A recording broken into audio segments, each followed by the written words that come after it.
ध्यायसि विपुले स्थातुं क्षणं नाक्षमम् तत्रास्ते गुणरत्नरोहणगिरि यो देवि देवो महान् चित्रं नात्र करोति कस्य मनसा दृष्टा पुरे श्रीपुरे सश्री पार्श्वजनेश्वरो विजयते दिग्वाशिषां शासनम् पत्र टिके न जहाँ अधर में गुण रत्नों का गिरिवर हो कितना विस्मय किसे नहीं हो चलो देख लो श्रीपुर को देवों के भी देव पार्श्वजिन अंतरिक्ष में शांत रहे युगों युगों तक दिगंबरों का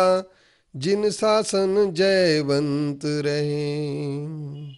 अंतरिक्ष पार्श्वनाथ के 0 पॉइंट से दर्शकों के सामने ऐसे परम पावन तीर्थ, अतिशय महान तीर्थ पार्श्वनाथ भगवान का यह अंतरिक्ष पार्श्वनाथ जो संकट मोचक और संपूर्ण विपदाओं का हरण करने वाले पार्श्वनाथ भगवान का तीर्थ है।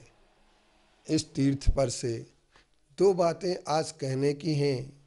एक बात यह है कि बंध की कथा और एकत्व निश्चय की कथाएं 2 प्रकार की होती हैं।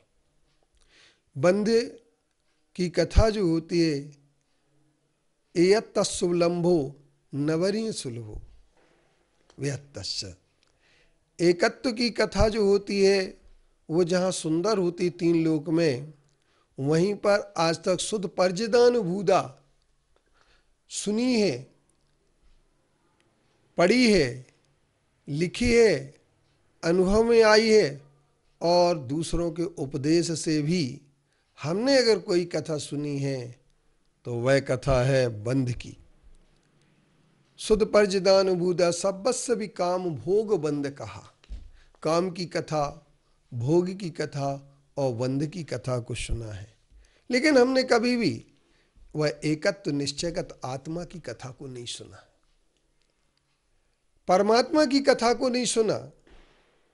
परमात्मा की कथाओं को, पुण्य की कथाओं को सुना है, पुण्य महापुरुषों की कथाओं को सुना है, लेकिन उनकी कथा से सिर्फ हमने भोग की ही बात निकाली है, योग की नहीं।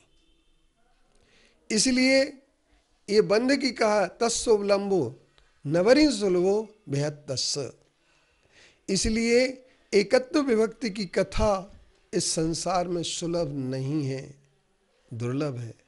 और बंध की कथा किसी को बुलाना नहीं पड़ता है, अपने आप हमारे पास आ जाती है।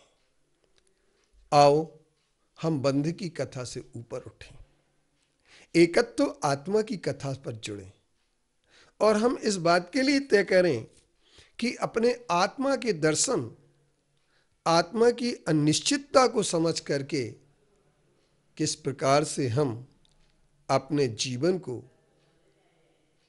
सुख और शांतिमय बना सकते हैं।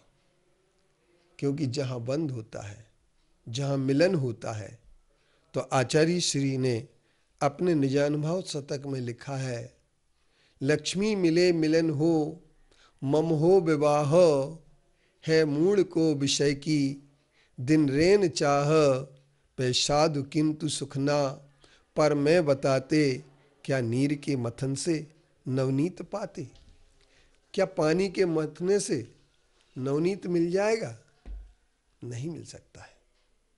जिस तरीके से पानी के मथने से नवनीत नहीं मिल सकता है, इसी तरीके से लक्ष्मी का मिलन हो जाए, चाहे विवाह हो जाए,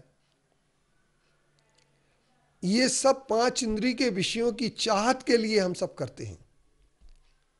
लेकिन ये 5 इंद्रिय के विषय क्षणिक हैं, इनका काल बहुत थोड़ा है। भोगने में, भोगते समय बहुत अच्छे लगते हैं, क्योंकि मैं चक्री पथ पाए निरंतर, भोगे भोग घनेरे, तो भी तनक भय नहीं पूर्ण, भोग मनोरथ मेरे, मैंने चक्रवर्ती का पद प्राप्त कर लिया। आत्म साधक के लिए बंध की काम भोग विधि बंधन की कथाएं, भोगी सुनी अनुभवी पर ये बिथाएं।